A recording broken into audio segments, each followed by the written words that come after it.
করোনাকালে এইচএসসি ও সমমানের ফল প্রকাশ, জিপিএ 5 গতবারের প্রায় 3 গুণ। ভর্তি পরীক্ষাগুলো দিয়েই কিন্তু ভর্তি হবেন, কাজে সেখানে তাদেরকে তাদের মেধার পরিচয় দিয়ে স্বাক্ষর দিয়ে সেখানে তারা ভর্তি হবার সুযোগ পাবেন। শিক্ষা জীবনের 1 বছর ঝরে যাওয়া ঠেকাতেই এই উদ্যোগ।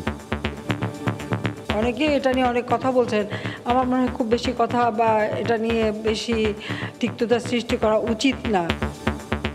ছাত্রছাত্রী, শিক্ষক, অভিভাবকদের মিশ্র প্রতিক্রিয়া। যাদের এসএসসি রেজাল্ট খারাপ হয়েছিল তাদের জন্য আসলে এটা অপূরণীয় ক্ষতি। পরবর্তী উচ্চ শিক্ষায় তারা অংশগ্রহণ করবার একটি পথ তৈরি হলো। তারা কিন্তু প্রস্তুতি নিয়ে রেখেছে, তাদের সেই প্রস্তুতিটা যেন তারা এখন অব্যাহত। দেখছিলেন প্রধান শিরোনাম, সন্ধ্যার সময়ের সঙ্গে আছি আমি জাফর সাদিক। এবার অন্যান্য শীর্ষ সংবাদ। করোনার টিকা পাবেন শুধু প্রাপ্তবয়স্করা, আওতায় আনাই চ্যালেঞ্জ, ধাপে ধাপে উন্মুক্ত হবে সুরক্ষা অ্যাপ। গাজীপুর থেকে 25 জেলায় যাচ্ছে ভ্যাকসিনকোর ভ্যাকসিন। এবং উইন্ডিজের বিপক্ষে 2 ম্যাচ টেস্ট সিরিজের জন্য 18 সদস্যের দল ঘোষণা। দলে জায়গা পেলেন অভিষেকের অপেক্ষায় থাকা হাসান মাহমুদ ও ইয়াসির রাব্বি।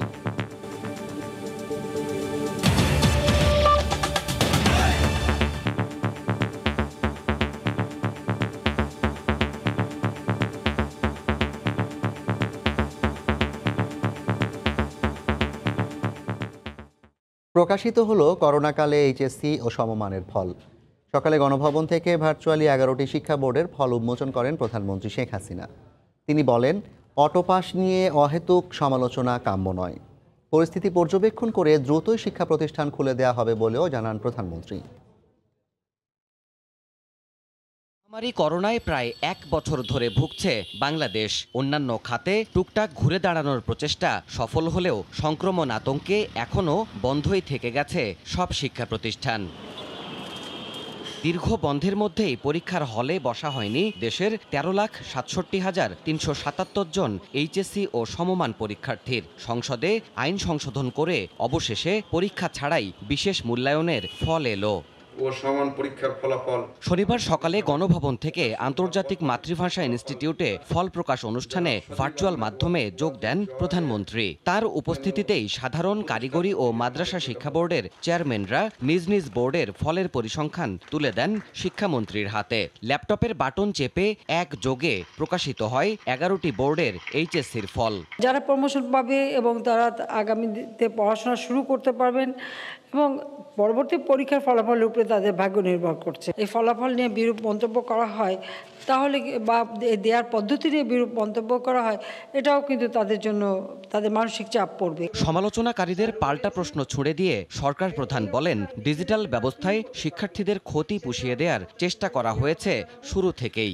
অনেকে অনেক রকম সেন্টিমেন্টাল হচ্ছেন, কথা হচ্ছেন যে পরীক্ষা নেবে, কিন্তু এগুলি করতে যে কেউ যদি সংক্রমিত হয় তাহলে তার দায় দায়িত্ব কে নেবে? পর্যায়ক্রমে দ্রুতই শিক্ষা সংশ্লিষ্ট সবাইকে ভ্যাকসিনেশনের আওতায় নিয়ে এসে পরিস্থিতি পর্যবেক্ষণ করে তবেই শিক্ষা প্রতিষ্ঠান খোলা হবে বলে নিশ্চিত করেছেন শেখ হাসিনা।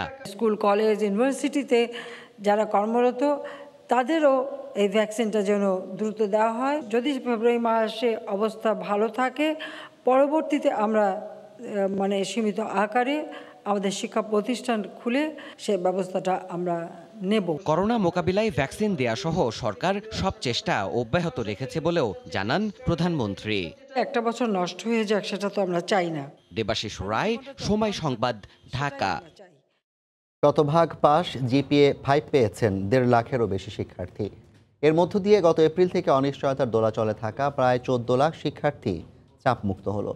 সকালে রাজধানীর সেগুনবাগিচায় আন্তর্জাতিক মাতৃভাষা ইনস্টিটিউট মিলনায়তনে বোর্ডের চেয়ারম্যানরা শিক্ষামন্ত্রীর হাতে ফলাফলের কপি তুলে দেন। দেশ স্বাধীনের পর এবারই পরীক্ষা ছাড়া সব শিক্ষার্থীকে পাশ করানো হলো, তাই ফলাফলও ছিল ভিন্নতা।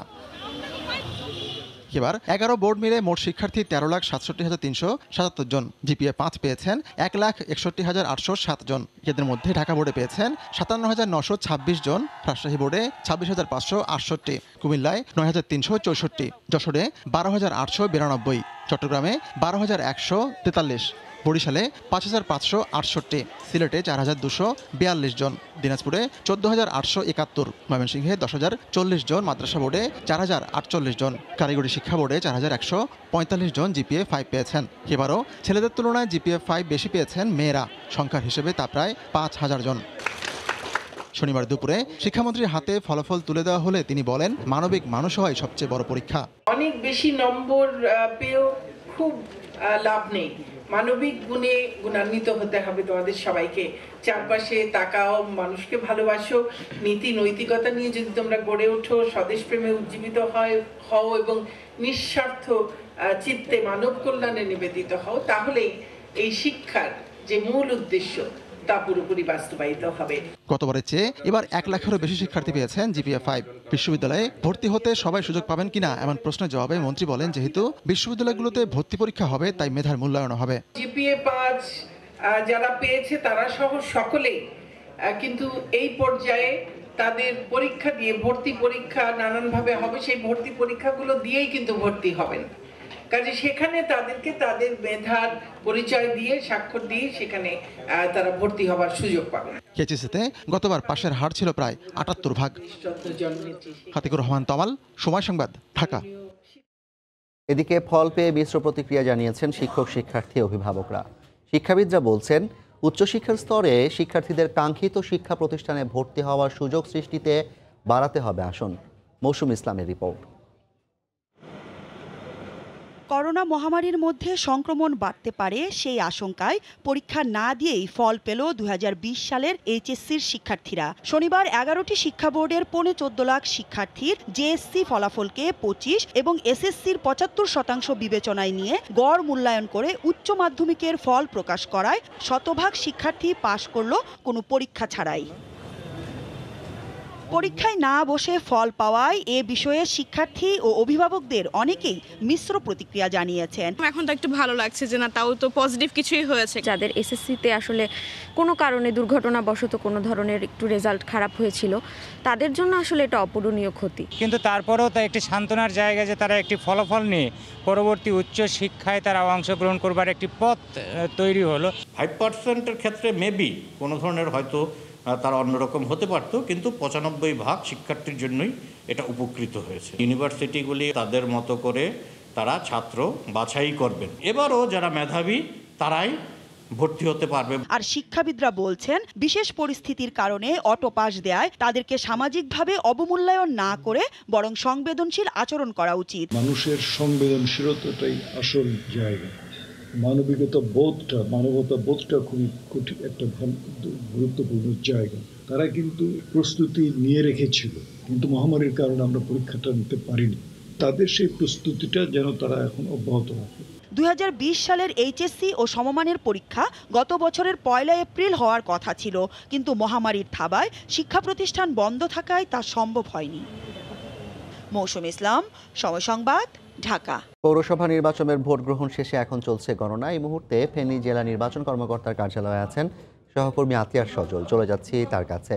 সজল, যে পৌরসভা নির্বাচন অনুষ্ঠিত হয়েছে ফেনীতে, আজকে যদি আপনাকে বলি যে সকাল 8টা থেকে 4টা পর্যন্ত যে ভোট গ্রহণ হয়েছে এবং এই ভোট গ্রহণের 2-1টি বিচ্ছিন্ন ঘটনা ছাড়া মোটামুটি কিছুটা শান্তিপূর্ণভাবেই নির্বাচন শেষ হয়েছে বলে দাবি করছেন নির্বাচন সংশ্লিষ্ট যারা রয়েছেন তারা। আর আপনাকে যদি বলি, সারাদিন প্রায় 4 স্তর বিশিষ্ট নিরাপত্তা ব্যবস্থার মধ্য দিয়ে এই নির্বাচন এখন ফলাফল ঘোষণা হচ্ছে। আপনাকে যদি বলি, আমরা রয়েছি ফেনীর যে বাংলাদেশ নির্বাচন কমিশন জেলা নির্বাচন অফিসার, রিটার্নিং অফিসারের কার্যালয়। এখানে ফল ঘোষণা করছেন এখানকার নির্বাচনী যে জেলা রিটার্নিং অফিসার রয়েছেন নাসিরউদ্দিন পাটোয়ারি। তিনি আমাদের কাছে জানিয়েছেন ফেনী পৌরসভায় 18টি ওয়ার্ড রয়েছে এবং 18টি ওয়ার্ডে 45টি কেন্দ্র রয়েছে। সেই 45টি কেন্দ্র ইতিমধ্যে 43টি কেন্দ্রের ফলাফল তিনি আমাদেরকে মেয়র পদেরটা জানিয়েছেন। আপনাকে যদি বলি, সেই মেয়র পদে যদি যে ফলাফলটি তিনি ঘোষণা করেছেন, এখন পর্যন্ত 2টি কেন্দ্রের ফলাফল তাদের কাছে এসে পৌঁছায়নি। কিছুক্ষণের মধ্যে হয়তো পৌঁছালে পূর্ণাঙ্গ ফলাফলটা আমরা পাবো। এখন পর্যন্ত ফলাফলে তিনি যেটা জানিয়েছেন যে ধানের শেষ প্রতীকে যে প্রার্থী রয়েছেন বিএনপির আলাউদ্দিন আলাল, তিনি পেয়েছেন 1874 ভোট এবং নাঙ্গল প্রতীকে যিনি রয়েছেন তিনি পেয়েছেন 209 ভোট এবং সিংহ প্রতীকে যিনি রয়েছেন তিনি পেয়েছেন 318 ভোট এবং হাতপাখা যে প্রতীকে নির্বাচন করেছেন সেই প্রার্থী পেয়েছেন 249 ভোট এবং নৌকার প্রতীকে যে ভোট করেছেন নজরুল ইসলাম স্বপ্ন মেয়াজি, তিনি পেয়েছেন 66,216 ভোট, অনেকটা বিপুল ভোটের ব্যবধানে তিনি নৌকার যে প্রতিদ্বন্দ্বী প্রার্থী রয়েছেন নজরুল ইসলাম স্বপন মিয়াজি তিনি এগিয়ে রয়েছেন এবং বাকি যে দুটি কেন্দ্রের ফলাফল এখন আসেনি সেই দুটি কেন্দ্রের ফলাফল কিছুক্ষণের মধ্যে হয়তো আসলে আমরা পূর্ণাঙ্গ ফলাফলটি জানিয়ে দেবো এবং সেই ফলাফলের প্রেক্ষিতে আমরা যেটা দেখতে পাচ্ছি যে এখন পর্যন্ত যে ফলাফলটা আমাদের কাছে এসেছে সেই ফলাফলের হিসেবে নৌকার প্রতীকের প্রার্থী ছাড়া যারা অন্য যে 4 জন প্রতিদ্বন্দ্বী প্রার্থী রয়েছেন তাদের সকলেরই জামানত বাজেয়াপ্তের পথে রয়েছে। এই ছিল আমার কাছে এখানকার সবশেষ অবস্থা। জাফর। দেশে টিকা দেওয়ার অভিজ্ঞতা থাকলেও প্রথমবারের মতো প্রাপ্তবয়স্কদের ভ্যাকসিনেশনের আওতায় আনা সবচেয়ে বড় চ্যালেঞ্জ বলে মানছে স্বাস্থ্য বিভাগ। তবে পরিকল্পনা অনুসারে কাজ এগিয়ে চললে এই 70 লাখ ডোজ প্রয়োগ কঠিন হবে না বলেও মনে করেন তারা। অধিদপ্তরের অতিরিক্ত মহাপরিচালক মির্জাদি সেব্রিনা ফ্লোরা জানান, প্রাথমিক পর্যায়ে স্বল্প পরিসরে হবে টিকাদান। রাশেদ লিমনের রিপোর্ট। টিকা আসার সপ্তাহখানেকের মধ্যেই হয়েছে প্রয়োগের আনুষ্ঠানিকতা। 2 দিনে মন্ত্রী, সচিব, স্বাস্থ্যকর্মী সহ 567 জন নিয়েছে করোনার টিকা। নানা শঙ্কার গুঞ্জন উঠলেও ভালো আছেন, সুস্থ আছেন সবাই। এবার মহাযজ্ঞের অপেক্ষা। এরই মধ্যে শুরু হয়েছে জেলায় জেলায় টিকা পৌঁছে দেওয়ার কাজ। সব ঠিকঠাক থাকলে 7 ফেব্রুয়ারি শুরু হবে উপজেলা পর্যায় থেকে টিকাদান। দেশ জুড়ে টিকাদান এমন অভিজ্ঞতা আগে থাকলেও প্রাপ্তবয়স্কদের টিকাদানের এমন কাজ এবারই প্রথম। তাই এই পরীক্ষা যে সহজ হবে না তা মানছে স্বাস্থ্য বিভাগ। তবু আত্মবিশ্বাসী অধিদপ্তর বলছে, পরিকল্পনা অনুসারে কাজ হলে খুব একটা বেগ পেতে হবে না। আমরা আগে কখনো অ্যাডাল্টদের টিকা দিয়ে অভ্যস্ত না, মানুষের মধ্যেও টিকা সম্পর্কে একটা অনিশ্চয়তা আছে। সব কিছু মিলিয়ে এটাকে আমরা চ্যালেঞ্জ হিসেবে দেখছি। যাতে চ্যালেঞ্জটাকে মোকাবেলা করতে পারি সেভাবে আমরা প্রস্তুতি নিয়েছি। পরিকল্পনা করা যেভাবে আছে যদি সেভাবে এটাকে ইমপ্লিমেন্ট করতে পারি আমার মনে হয় না যে বড় কোনো বিষয়ে সমস্যা হবে। আপাতত একটু সামলে নিতে উপজেলা পর্যায়ে একটি করে বুথের মাধ্যমে শুরু হবে এই কার্যক্রম। পরে চাহিদা অনুসারে বাড়ানো হবে পরিধি। 7 তারিখে আমরা সারা দেশে শুরু করব, কিন্তু প্রতিটা কেন্দ্রে একটা করে বুথ চলবে সেদিন। আমরা প্রথম দিনই সব বুথ একসঙ্গে করে দিব না, পর্যায়ক্রমে আমরা সবগুলো বুথ খুলব যাতে করে যেখানে টিকা দেয়া হবে এলাকায় এবং যারা টিকা দেবে ওই প্রতিষ্ঠান সবারই একটা অভ্যস্ততা হয় এবং পর্যায়ক্রমে আমরা সবগুলো বুথ খুলব। টিকার সুষম বন্টন নিশ্চিতে প্রাথমিক ভাবনায় অ্যাপসি নিবন্ধন, তবে প্রয়োজনে পরিকল্পনায় রয়েছে বিকল্প ভাবনা। রাশেদ লিমন, সময় সংবাদ, ঢাকা। বেক্সিমকোর ওয়্যারহাউস থেকে দ্বিতীয় দফায় দেশের 25 জেলায় পাঠানো হচ্ছে করোনার ভ্যাকসিন। বিকেলে টঙ্গীর ওয়্যারহাউস থেকে গাইবান্ধা, রংপুর সহ 8 জেলার জন্য ছেড়ে যায় ফ্রিজার ভ্যান। এরপর সন্ধ্যায় চট্টগ্রাম, বান্দরবান সহ আরও বেশ কয়েকটি জেলার উদ্দেশ্যে রওনা হয় করোনা ভ্যাকসিন বোঝাই বিশেষ ভ্যানগুলো। প্রতি বহরেই রয়েছে পুলিশের কড়া নিরাপত্তা। স্থানীয় প্রশাসন জানায়, রাত 12টা পর্যন্ত 18 জেলার উদ্দেশ্যে ছাড়বে ফ্রিজার ভ্যান। এরপর রাত 2টায় ছাড়বে আরও 7 জেলার ভ্যাকসিন। দ্বিতীয় দফায় 25 জেলায় পৌঁছে যাবে প্রায় 24 লাখ ডোজ। এর আগে প্রথম দফায় দেশের 34 জেলায় নেওয়া হয় 26,04,000 ডোজ করোনার ভ্যাকসিন।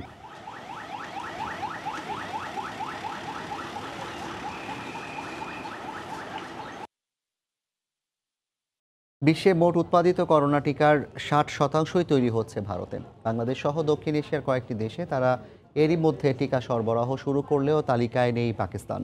বিশ্লেষকরা বলছেন, এই অঞ্চলে চীনের আধিপত্য রুখতে এই ভ্যাকসিন কূটনীতির অংশ হিসেবে বিভিন্ন দেশে টিকা সরবরাহ করছে মোদি সরকার। করোনার সর্বোচ্চ সংক্রমণের মধ্যেই বিশ্বজুড়ে চলছে কয়েকটি দেশের তৈরি টিকার গণহারে প্রয়োগ। আর এই টিকা উৎপাদনে সবচেয়ে বেশি এগিয়ে ভারত। বিশ্বের মোট উৎপাদিত করোনা টিকার 60%ই তৈরি হচ্ছে এই দেশটিতে। বিশ্লেষকরা বলছেন, দক্ষিণ এশীয় অঞ্চলে চীনের আধিপত্য বিস্তার রুখতেই প্রতিবেশী দেশগুলোতে টিকা সরবরাহের নামে ভ্যাকসিন কূটনীতি পরিচালনা করছে নয়াদিল্লি। পাকিস্তান ভারতের কাছ থেকে ভ্যাকসিন এখনো চায়নি অফিসিয়ালি, তবে যদি চায় আমার মনে হয় ভারত পাকিস্তানকে তার সক্ষমতা অনুযায়ী সাপ্লাই করবে।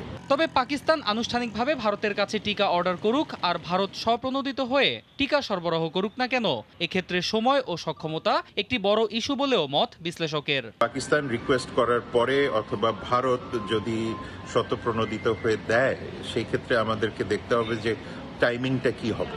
সুতরাং এই টাইমিংটাকে যতটা পলিটিসাইজ করে দেখা চেষ্টা করবে তার চেয়ে বেশি মানবিকভাবে দেখা প্রয়োজন। চীন ছাড়াও রাশিয়ার স্পুটনিক 5 এবং ব্রিটেনের অ্যাস্ট্রাজেনেকা ভ্যাকসিনেরও অর্ডার দিয়ে রেখেছে পাকিস্তান, যদিও তা দেশটির জনগোষ্ঠীর তুলনায় অপ্রতুল বলেই মনে করছেন সংশ্লিষ্টরা। অন্যয় কর্মকার, সময় সংবাদ। ওয়েস্ট ইন্ডিজের বিপক্ষে 2 ম্যাচ টেস্ট সিরিজের জন্য 18 সদস্যের দল ঘোষণা করেছে বিসিবি। দলে জায়গা পেলেন অভিষেকের অপেক্ষায় থাকা হাসান মাহমুদ ও ইয়াসির রাব্বি। প্রাথমিক স্কোয়াড থেকে বাদ পড়েছেন খালেদ আহমেদ ও নুরুল হাসান সোহান। গেল 4 জানুয়ারি 20 ক্রিকেটার নিয়ে প্রাথমিক স্কোয়াড ঘোষণা করে বিসিবি। সেখান থেকে 2 জনকে বাদ দিয়ে ঘোষণা করা হলো চূড়ান্ত দল। সবশেষ গেল বছরের ফেব্রুয়ারিতে টেস্ট খেলেছিল বাংলাদেশ। সেই স্কোয়াডে থাকা 16 জনের সঙ্গে এই সিরিজের জন্য দলে যুক্ত হয়েছেন সাকিব আল হাসান ও সাদমান ইসলাম। নিষেধাজ্ঞা শেষে সাকিব আর ইনজুরি কাটিয়ে ফিরেছেন সাদমান। মুমিনুল হকের নেতৃত্বে দলের বাকি সদস্যরা হলেন তামিম ইকবাল, লিটন দাস, সাইফ হাসান, নাজমুল শান্ত, মোহাম্মদ মিঠুন, মুশফিকুর রহিম, মুস্তাফিজুর রহমান, মেহেদি হাসান মিরাজ, তাইজুল ইসলাম, নাইম হাসান, তাসকিন আহমেদ, আবু জাহেদ রাহি এবং এবাদত হোসেন। আগামী বুধবার চট্টগ্রামে সিরিজের প্রথম টেস্টে মুখোমুখি হবে 2 দল। এ পর্যায়ে শীর্ষ সংবাদ জানিয়ে দিচ্ছি আরেকবার। করোনাকালে এইচএসসি ও সমমানের ফল প্রকাশ। জিপিএ 5 গতবারের প্রায় 3 গুণ। ফলাফল নিয়ে বিরূপ মন্তব্য না করার আহ্বান প্রধানমন্ত্রীর। এবং করোনার টিকা পাবেন শুধু প্রাপ্তবয়স্করা, আওতায় আনাই চ্যালেঞ্জ। প্রথম ধাপে ধাপে উন্মুক্ত হবে সুরক্ষা অ্যাপ। গাজীপুর থেকে 25 জেলায় যাচ্ছে ভ্যাকসিন ফর ভ্যাকসিন। এই ছিল সন্ধ্যার সময়, সঙ্গে থাকুন সময়।